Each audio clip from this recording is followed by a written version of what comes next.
திமுக ஆட்சிக்கு வந்தது முதல் மக்களுக்கு பாதுகாப்பு இல்லாத நிலை ஏற்பட்டுள்ளதாகவும் 2026 தேர்தலில் திமுக ஆட்சிக்கு மக்கள் முடிவு கட்டுவார்கள் என்றும் அமமுக பொதுச் செயலாளர் டிடிவி தினகரன் சென்னையில் செய்தியாளர்களிடம் தெரிவித்தார். இந்த துப்பாக்கி நீங்க ராணிப்பேட்டையில் துப்பாக்கி சுட்டாங்க, அதை எப்படி பாக்குறீங்க? சட்டம் ஒழுங்கு எப்படி இருக்கு? சட்டம் ஒழுங்குதான் தமிழ்நாட்டில் சந்திச்சிருக்குது. திமுக ஆட்சி பொறுப்புக்கு வந்ததுல இருந்து யாருக்கும் பாதுகாப்பு இல்லாத சோதனை இன்றைக்கு வட மாநிலங்கள்ல கேள்விப்பட்டிருக்கோம். கள்ள துப்பாக்கிகள் எல்லாம் இருக்காங்க.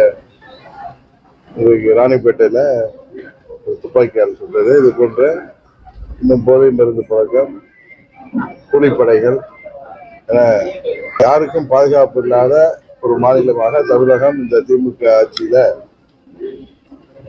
இந்த விடியாத ஆட்சியில போய் கொண்டிருக்கிறது. 26 தேர்தலில் உறுதியாக மக்கள் இதற்கு ஒரு முடிவு பெறுவார்கள்.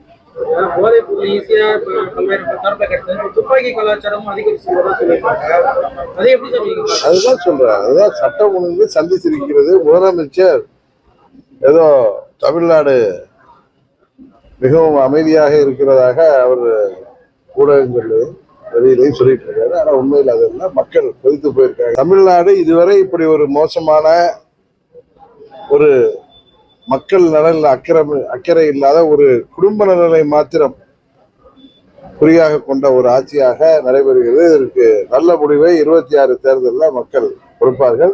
இன்னும் சொல்ல போனா கூட்டணி கட்சியை சேர்ந்த தமிழ் சிபிஎம் தலைவரே, மாநில தலைவர் சண்முகம் தான் அவரு, சண்முகம் அவர்களே இன்னைக்கு நேற்று தொலைக்காட்சியில பேட்டி பார்க்கிற, இந்த ஆட்சி அடுத்த தேர்தலை தைரியமாக சந்திக்கணும்னா திமுக எல்லா சொன்ன வாக்குறுதிகள் எல்லாம் நிறைவேற்றணும்னு சொல்கிற அளவிற்கு தான் இன்றைக்கு இந்த ஆட்சி இருக்கிறது. பாஜக கூட்டணியில சர்ப்ரைஸ் இருக்கும் அப்படின்னு சொல்லி நயினார் நாகேந்திரன் சொல்லியிருந்தாரு. அந்த சர்ப்ரைஸ் வந்து அம்மா மக்கள் முன்னேற்ற கழகமா அப்படின்னு ஒரு பேசுபொருள் இருக்கு. அது என்ன சார்?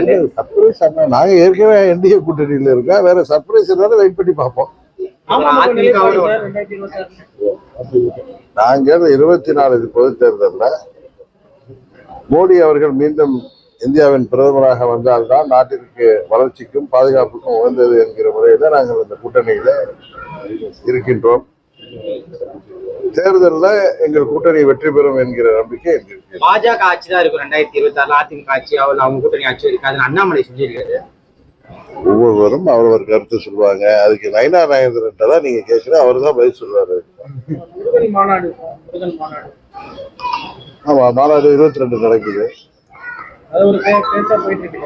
ஒரு மாநாடு, ஆன்மீக மாநாடு இல்ல அரசியல் மாநாடு திமுக குற்றச்சாட்டு வச்சிருக்காங்க. அது ஆன்மீக மாநாடு தான், அரசியல் சார்ந்தவர்கள் நடத்துறதுனால அது அரசியல் மாநாடாகத்தான் சொல்லுவாங்க. ஆனா தமிழ் கடவுள் முருகனுக்கான ஆன்மீக மாநாடு அது. அது என்னவென்று பொறுத்திருந்து பார்ப்போம்.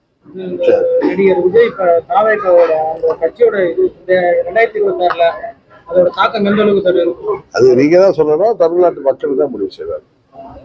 நீங்க உங்க கருத்துப்படி என் கருத்து இல்ல, அதாவது இன்னொரு கட்சியை பற்றி, அது நம்ம அம்மா மக்கள் முன்னேற்ற கழகத்தை பற்றி யாராவது அது விமர்சித்தால் அவர்களுக்கு பதில் சொல்லலாம்.